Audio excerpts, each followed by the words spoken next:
After a year, I still can't find a job that suits me. Whenever the possibility of a new job comes to me, fear arises, and with an excuse, I leave that job. I also talked to a psychologist, but she could not help me and told me things that I already knew. Do you have any recommendations? Thank you. So I think one of the biggest reasons that people leave psychologists, I'm not saying that she was suited for you, but one of the biggest reasons is that the person that's in psychology thinks that the psychologist is telling them things they already knew. I don't know what the word is for that. I used to think it was patronizing, but patronizing is intentionally doing it. I don't know if anyone knows that word and could tell me. So that is like a massive reason that people leave their psychologist, or because the psychologist confronts them, or somebody that they're working with. And it's actually a defense mechanism. It might be that one wasn't appropriate, so you could try 3 or 4, but if you keep finding that that happens, then I would presume that it's more than likely a dynamic that's happening in you. That is also a very typical defense mechanism of somebody that has avoidant personality tendencies, is that they think that they already know things. So let me explain. Like, I work with somebody. I'm just making this person up. It's fictional. But I work with somebody, and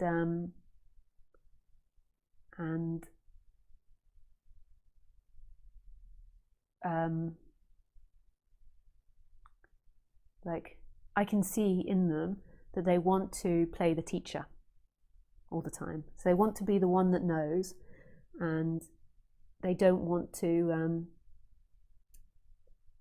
be the one that doesn't know, because it makes them feel vulnerable. So I can tell them that, and they might know that. So I can see that dynamic in them, and they might know that. And that I can see that that might be playing like a huge thing in their life, which is creating lots of discomfort. But people that come to work with me often are like very well informed and very intelligent people. So they've already perceived that in their dynamic. So me pointing out doesn't actually change anything, right? So I say that to them. But what can happen gently through time is, because it's repetitively spoken about and exposed, and because in the situation, like when I'm working with someone, there's a new experience being presented, that might begin to change. So I can imagine somebody that coming to me and they want me to give them all the answers, to their problems there and then. Otherwise, they're not helpful.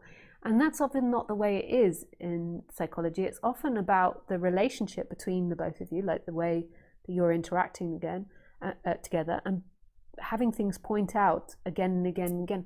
Often what I do in repetitive sessions is just coming back to maybe this very one thing, and then asking the person, how does that make you feel in your body?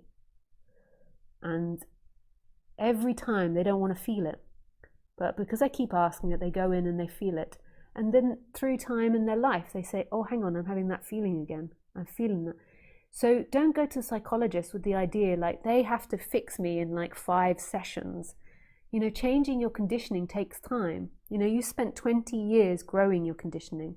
You might have intellectually perceived all your problems. And it's not that the psychologist should go there and tell you new information. It's through this repetition of looking at your stuff, speaking about your stuff, going into the feeling, understanding how it affects you in day-to-day life. So it's like, so did you do that to someone this week? Take the higher perspective. Oh yeah, but I already know that I did that. And that could be somebody's response. Okay, and how did that make you feel? But I already have been through that. And people will say this to me, and I'm like, okay, well, how did that make you feel? And they're like, well, annoyed. And just the expressing of that to each other is healing. Often people come to this channel, and particularly because I'm looking quite young, even though I'm middle-aged. Oh, maybe that's really arrogant that I said that. But I can see that because of the light and the camera, if you meet me in person, I most probably look my age. But I can see through the camera, the way I dress, that I look younger. But I'm actually in my 40s, and when you meet me in person without the lights, without the camera, you might be like, oh yeah, she looks more like a 40-year-old woman. But maybe I'm deluded about that. You can all bitch and comment in the box below, thinking that I think I look younger than I do. And also because I got into this subject very young and had that shift when I was 30, people have this image that they're going to get into this and they're going to be all fixed within a year. But I went through 10 years of intense seeking, and then prior to that, I'd been to psychologists, I'd been exposed to psychology, I've been exploring my psychology. So all in all, you could say maybe 15 years when my brain was still very plasticity, I think they call it, had a lot of plasticity. You know, like prior to 30, your brain has a lot of plasticity, so it changes quicker. That doesn't mean after it doesn't change, but it just changes quicker. It's meant to, because it's growing. So this idea that it's like wham bam thank you man, like I have people that come sessions, not so much now but used to, when I used to be open to doing sessions, they used to come and they expect me to just give them a word of wisdom that fixed them, or give them the like non-duality glow, or that they have a shift, a bang, and then that's it, done.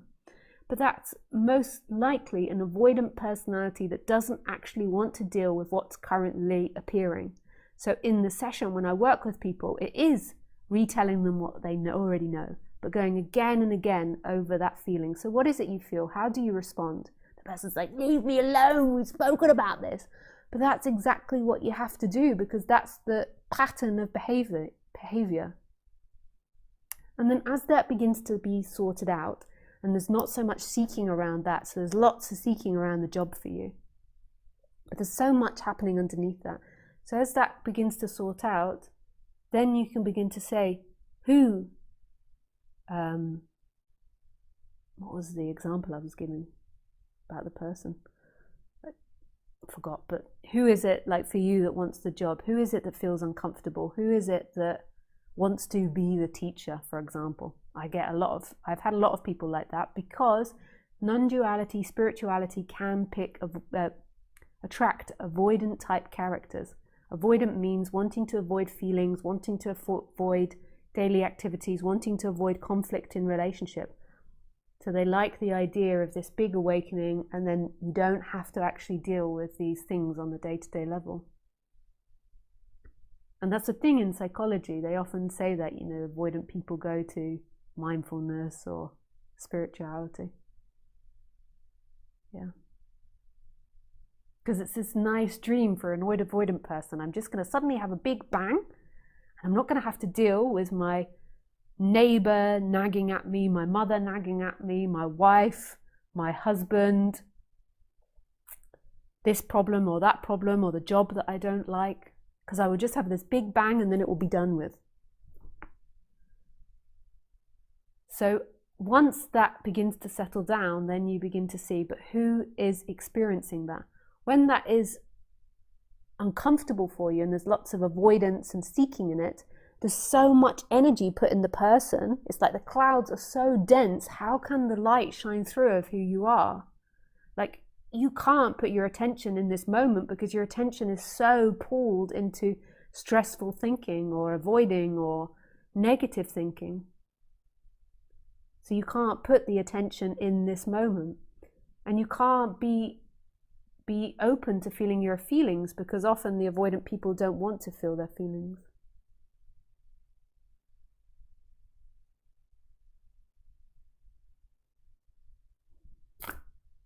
Yeah, hope that makes sense.